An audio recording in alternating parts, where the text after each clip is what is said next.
Hello, good evening all of you. आज हम लोग पढ़ेंगे 12th केमिस्ट्री का लास्ट चैप्टर जो कि आप लोगों के सिलेबस में है, कोऑर्डिनेशन कंपाउंड, उपसहसंयोजक आबंध। अब उपसहसंयोजक आबंध आप लोग इसके बारे में थोड़ा बहुत 11th में पढ़ चुके हैं कि उपसहसंयोजक आबंध किसे कहते हैं। उपसहसंयोजक आबंध क्या होते हैं? ऐसे आबंध जिसमें इलेक्ट्रॉनों की साझेदारी होगी और इलेक्ट्रॉनों का आदान प्रदान दोनों होता है, उपसहसंयोजी आबंध कहलाते हैं। जैसे एक एग्जाम्पल आप लोग पढ़े हैं सल्फ्यूरिक एसिड का। Sulphuric acid means H2SO4। अब H2SO4 में किस अकॉर्डिंग होता है देखिएगा इसको। बीच में रहेगा central atom, oxygen 1 2 3 4 oxygen and 2 hydrogen atom shift करना है, तो 1 इधर शिफ्ट कर दीजिए, 1 हाइड्रोजन इधर शिफ्ट कर दीजिए। अब जब 2 हाइड्रोजन शिफ्ट किए तो हाइड्रोजन के इंटरनल बाह्य कोश में एक इलेक्ट्रॉन, जब हाइड्रोजन के बाह्य कोश में एक इलेक्ट्रॉन है तो इसको साझेदारी करने के लिए कितने की ज़रूरत? एक की। तो हाइड्रोजन का बॉन्ड मीन्स 2 इलेक्ट्रॉन पे कंप्लीट होता है और अदर जो कम होते हैं एलिमेंट उनका 8 इलेक्ट्रॉन पे स्टक कंप्लीट होता है। तो अब हाइड्रोजन को एक इलेक्ट्रॉन चाहिए तो एक साझेदारी कर लिया। सल्फर को भी कितने हो गए? 6 होते हैं, क्योंकि इसका एटॉमिक नंबर 8 का जब करेंगे कॉन्फ़िगरेशन 2, 6, अब 6 इलेक्ट्रॉन तो इसके इनर्ट पेयर में 6 इलेक्ट्रॉन, तो इसको 2 चाहिए तो 2 इलेक्ट्रॉन। इसका भी ऐसे सेम इधर भी कंप्लीट करा लीजिए। अब सल्फर के पास थे 6 इलेक्ट्रॉन, 6 इलेक्ट्रॉन में 2 इधर, 1 इधर साझेदारी कर लिया, 1 इधर। अब बचे 2, तो 2 में 1 इलेक्ट्रॉन, 2 इलेक्ट्रॉन ऑक्सीजन को दे देगा, 2 इलेक्ट्रॉन ये वाला ऑक्सीजन ग्रहण कर लेगा और 1 इलेक्ट्रॉन ग्रहण करता है तो दाता परमाणु उसको कहा जाता है। जो इलेक्ट्रॉन देगा उसे दाता परमाणु कहेंगे, जो ग्रहण करेगा उसे ग्राही परमाणु कहा जाता है। एरो हमेशा ग्राही परमाणु की तरफ बनता है। अगर यही सिंगल इलेक्ट्रॉन होगा तो इसका एरो इस अकॉर्डिंग बनाएंगे। अब ये तो हुई इसकी बेसिक सी बातें। उसके बाद स्टार्ट करते हैं अब आगे। केमिकल बॉन्डिंग वगैरह ये सब 11th का है, ये सब आप लोग देख लीजिएगा, इसमें कोई वो नहीं, नोट्स आप लोगों को प्रोवाइड करवा दिया जाएगा। अब इसके आगे आइएगा, देखिए यहाँ से स्टार्ट करिए। उपसहसंयोजी क्या होते हैं? उपसहसंयोजी यौगिक का दूसरा नाम होता है संकुल यौगिक। संकुल यौगिक या उपसहसंयोजी यौगिक क्या होते हैं? ऐसे यौगिक जिनके धातु परमाणु ऋणात्मक अथवा उदासीन अणुओं के द्वारा जुड़े होते हैं उपसहसंयोजन यौगिक कहलाते हैं। अब इस डिफिनीशन का मतलब समझिएगा। जैसे एक एग्जाम्पल लिखे हैं K4Fe6। अब इस K4Fe6 एग्जाम्पल का मतलब क्या हुआ? K4Fe बड़े ब्रैकेट में लगा दीजिए, Fe6। अब इसका क्या मतलब हुआ देखिएगा, इसकी डिफिनीशन से जाइएगा। ऐसे यौगिक जिनके धातु परमाणु, अब इसमें धातु परमाणु क्या हो गया? फेरस। फेरस ऋणात्मक परमाणु अथवा उदासीन अणु के द्वारा। अब इसमें जैसे साइनाइड हो गया, ये Cn- है तो उदासीन, Cn- है तो ऋणात्मक परमाणु है। अगर इसी में दे दिया जाए H2O तो H2O कैसा है? उदासीन परमाणु है। तो यहाँ तो Cn हो सकता है, H2O हो सकता है, NH3 हो सकता है।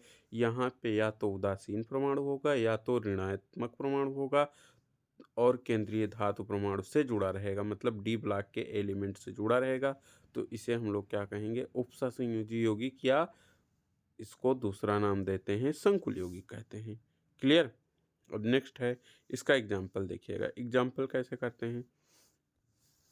एग्जाम्पल जैसे K4Fe6। अब K4Fe6 है इसका एग्जाम्पल, तो इसको तोड़ेंगे। इसको तोड़े हैं तो K4Fe6 को तोड़े तो K पे कितने प्लस? 1 प्लस और Fe4Fe6। अब इस पर 4 माइनस जब आ गया तो इस पर 4 से पोटेशियम पे 1 प्लस चार्ज होता है, क्योंकि पोटेशियम का एटॉमिक नंबर 19। अब इसका कॉन्फ़िगरेशन करते हैं तो 2 8 फिर 8 फिर 1। अब इसके बाह्य कोश में एक इलेक्ट्रॉन, जब इसके बाह्य कोश में एक इलेक्ट्रॉन हुआ तो इस पर कितना पॉजिटिव चार्ज आया? 1 पॉजिटिव चार्ज। और इसके 4 एटम है तो 4 टाइम मल्टीपल है तो 4 के, तो मीन्स हो गया 4 के प्लस। अब उसके बाद दूसरा जो पार्ट होगा उस पर कितने माइनस होने चाहिए? 4 माइनस होने चाहिए, तभी ये जाके हम लोगों का बैलेंस होगा। नेक्स्ट आइए, उपसहसंयोजन यौगिक का बर्नर सिद्धांत। देखिए अब पढ़ेंगे हम लोग उपसहसंयोजन यौगिक का बर्नर सिद्धांत। बर्नर सिद्धांत से पहले कुछ बेसिक वाली अवधारणाएं देख लेते हैं। बेसिक अवधारणाओं में जैसे केंद्रीय धातु वगैरह देख लेते हैं, या बंध में कुछ बेसिक चीज़ें देख लेंगे। जैसे बंध में रासायनिक आबंध के प्रकार। जैसे रासायनिक आबंध क्या होता है? रासायनिक आबंध की डिफिनीशन बताइएगा। जो दो परमाणुओं को आबंध क्या होता है? बांध का मतलब बॉन्ड। जो दो चीज़ों को आपस में, मान लीजिए एक इधर रस्सी है एक इधर, इन दोनों को जोड़ने के लिए रस्सी का यूज किया गया, तो रस्सी इन दोनों के बीच में किसका काम की? बॉन्ड का काम की। तो बंध भी क्या होता है? दो चीज़ों को आपस में जोड़े रखता है, वही हम लोगों का क्या होता है? बॉन्ड होता है। अब बॉन्ड रासायनिक जब आ जाएगा, तो ये केमिकल अणुओं के बीच, या रासायनिक अणु हो गए, तत्व हो गए, परमाणु हो गए, इनके बीच बॉन्ड बनेगा, तो उसे क्या कहा जाएगा? रासायनिक आबंध कहा जाएगा। अब आबंध के टाइप कितने होते हैं? ये 11th का है। पहला आयनिक या वैद्युत संयोजी, दूसरा सहसंयोजी, थर्ड है हम लोगों का उपसहसंयोजी, फोर्थ है हाइड्रोजन आबंध।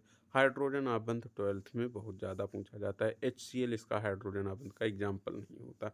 जो इसका एक एग्जाम्पल HF भी नहीं आएगा इसमें।